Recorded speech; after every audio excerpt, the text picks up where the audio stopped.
BMC news live from Kochi Malayalam വാർത്തകൾ നിങ്ങൾക്കായി അവതരിപ്പിക്കുന്നത് Cochin Kalabhavan Angamaly franchise powered by heal life Thottakkattukara Nazareth villas and BMC production Angamaly.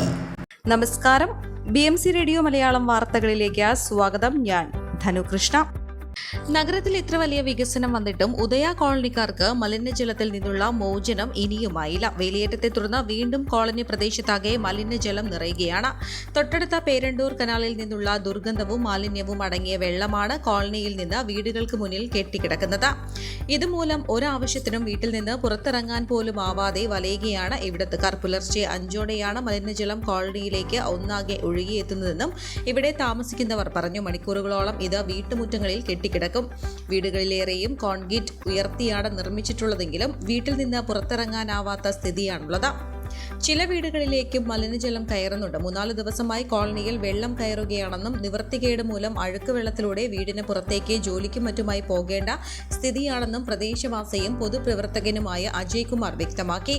പരിഹാരം കാണണമെന്ന് ഡിവിഷൻ കൗൺസിലറോട് പലതവണ ആവശ്യപ്പെട്ടിരുന്നു. എന്നാൽ ശരിയാക്കി തരാമെന്ന് പറയുന്നതല്ലാതെ നടപടിയൊന്നുമായില്ലെന്നും അദ്ദേഹം ആരോപിച്ചു. നിരവധി കുടുംബങ്ങളാണ് ഇവിടെ ദുരിതത്തിൽ കഴിയുന്നത്. കരുതലും കൈത്താങ്ങും അദാലത്തിലെ മന്ത്രിമാരുടെ നിർദ്ദേശം നടപ്പാക്കാതെ ഉദ്യോഗസ്ഥർ. ഫോർട്ട് കൊച്ചിയിലെ കൊച്ചിൻ ക്ലബിന് ലീസിന് നൽകിയ ഭൂമിയിൽ കീഴ്വാടകയ്ക്കെടുത്ത് പ്രവർത്തിക്കുന്ന ഹോട്ടൽ ഫോർട്ട് പാരഗന്റെ പ്രവർത്തനം നിർത്തിവെക്കാൻ ഫോർട്ട് കൊച്ചി വില്ലേജ് ഓഫീസർ നൽകിയ ഉത്തരവിൽ തുടർ നടപടികൾ സ്വീകരിക്കാനാണ് മന്ത്രിമാരായ പി രാജീവും പി പ്രസാദും പങ്കെടുത്ത കരുതലും കൈത്താങ്ങും അദാലത്തിൽ ഉത്തരവിട്ടത്. TM അബു സാംസ്കാരിക സമിതി പ്രസിഡന്റ് KB ഹനീഫ് നൽകിയ പരാതിയിലാണ് അദാലത്തിലെ നടപടി നിർദ്ദേശിച്ചത്. എന്നാൽ അദാലത്ത് കഴിഞ്ഞ 15 ദിവസം പിന്നിട്ടിട്ടും നടപടി സ്വീകരിക്കാതെ റവന്യൂ ഉദ്യോഗസ്ഥർ അനാസ്ഥ കാണിക്കുകയാണെന്നാണ് പരാതി. 10 ദിവസത്തിനകം തഹസിൽദാർ നടപടി സ്വീകരിക്കണമെന്നായിരുന്നു അദാലത്തിൽ ഉത്തരവിട്ടത്. എന്നാൽ തുടർ നടപടികൾ സ്വീകരിക്കാതെ ഹോട്ടൽ നടത്തിപ്പിന് റവന്യൂ ഉദ്യോഗസ്ഥർ ഒത്താശ ചെയ്യുകയാണെന്നാണ് ആക്ഷേപം. റവന്യൂ ഉദ്യോഗസ്ഥരുടെ അനാസ്ഥയ്ക്കെതിരെ കൊച്ചി താലൂക്ക് വികസന സമിതി യോഗത്തിലും ശനിയാഴ്ച പ്രതിഷേധമുയർന്നു. കോൺഗ്രസ് പ്രതിനിധി KM റഹീമാണ് സഭയിൽ വിഷയം ഉന്നയിച്ചത്.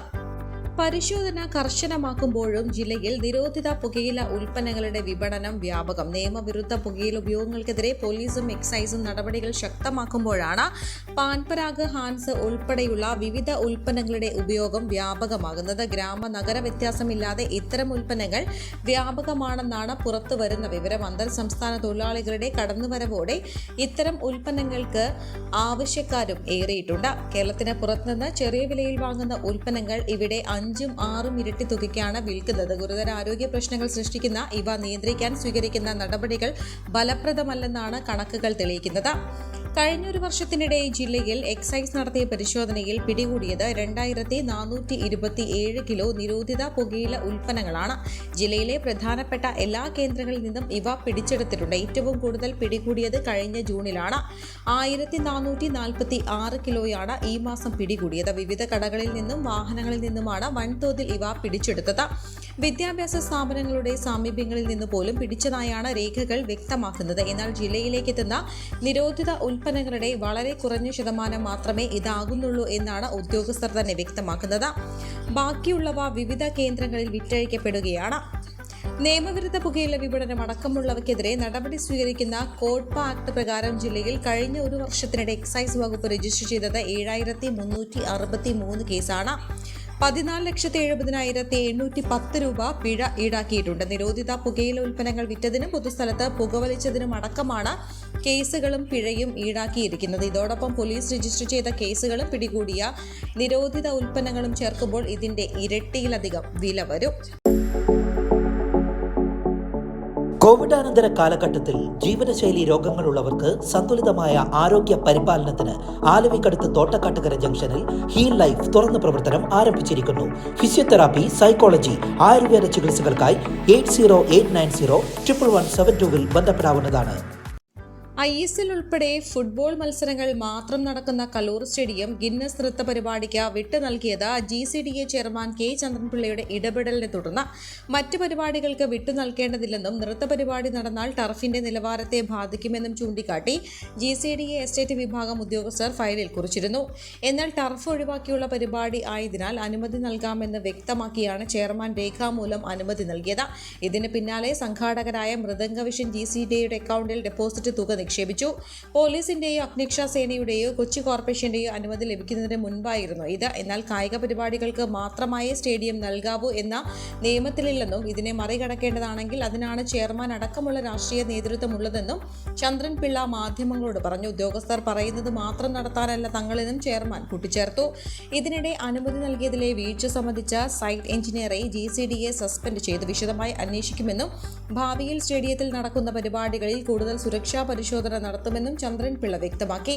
അതേസമയം സംഘാടനത്തിൽ വീഴ്ച സംഭവിച്ചെന്നും ആവർത്തിക്കുകയാണ് കൊച്ചി മേയർ M. അനിൽകുമാർ. പരിപാടിക്ക് അനുമതി നൽകിയ എക്സിക്യൂട്ടീവ് യോഗത്തിൽ താൻ പങ്കെടുത്തിട്ടില്ലെന്നും അദ്ദേഹം വ്യക്തമാക്കി. സംഭവത്തെക്കുറിച്ച് ഒന്നും അറിയില്ലെന്നും പറഞ്ഞ മേയർ പിന്നെ എന്തിന് ഒരാളെ സസ്പെൻഡ് ചെയ്തു എന്ന ചോദ്യമാണ് GCDA ചെയർമാൻ ഉന്നയിക്കുന്നത്. ഇതിനിടെ അപകടശേഷം ആദ്യമായി നടന്ന GCDA എക്സിക്യൂട്ടീവ് യോഗത്തിലേക്ക് ചെയർമാൻ രാജി ആവശ്യപ്പെട്ട് യൂത്ത് കോൺഗ്രസ് പ്രവർത്തകർ പ്രതിഷേധവുമായി എത്തി. ഇവരെ പിന്നീട് പോലീസ് അറസ്റ്റ് ചെയ്ത് നീക്കി. ഈ വാർത്തയോടുകൂടെ BMC റേഡിയോ മലയാളം വാർത്തകൾ സമാപിക്കുന്നു. നന്ദി, നമസ്കാരം.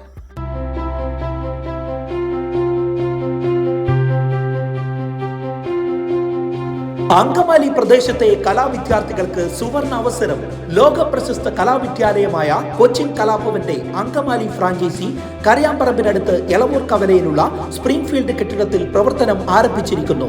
Classical dance, cinematic dance, Carnatic music, Zumba dance എന്നീ വിഷയങ്ങളിൽ പ്രഗത്ഭരായ അധ്യാപകർ ക്ലാസുകൾ നയിക്കുന്നു. കൂടുതൽ വിവരങ്ങൾക്ക് ബന്ധപ്പെടുക 9995208614.